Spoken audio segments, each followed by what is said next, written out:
Hi, I'm Maria Palazzola with mygolfinstructor.com, and today I'm here with a question submitted by Justin. And Justin's question is, what is the difference between being in good shape and being in good golf shape?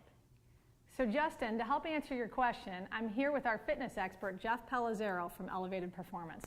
And Jeff, Justin asked a great question. What is the difference between being in good shape and good golf shape? So can you give us an idea? Sure.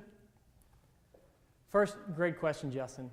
And I get this a lot. And people think that just because maybe they're thin or because they go to the gym a lot, that means that they're in great shape for their golf game. And it's not necessarily the truth always. What I look for is, can you make a full swing without any compensations? Do you get fatigued by the end of your round? And what kind of explosive power do you have? And if you look at your own game and you look at your own movement patterns, how do you rank yourself in those different categories? And if you're not flexible enough to make a full good golf swing, that's going to cause some issues, and therefore you're not in great golf shape. If you're getting fatigued by the end of your round, again, your endurance levels are low, specifically for your golf game. And if you don't have explosive power, that's something that you want to add on too. So a couple things that you could do, mainly just to kind of check your flexibility for your golf swing and maybe a little bit of your strength.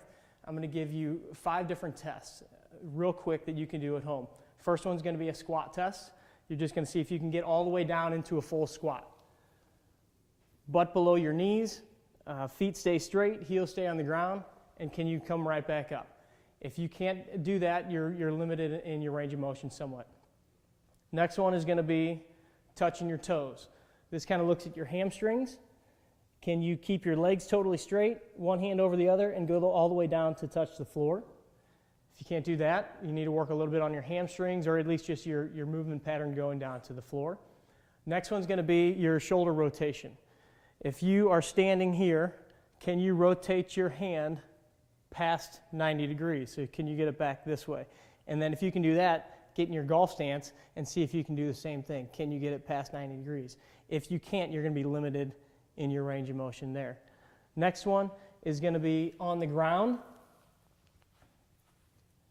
Can you get in this position and lift your hips up in the air? Can you get a nice straight line? If you can do that, then try raising one leg and see if you can maintain that same position. If you can hold this position for 20 seconds without your hips dropping or moving or dipping here, I would consider that to be good strength in the backside and in your rear end, your glutes.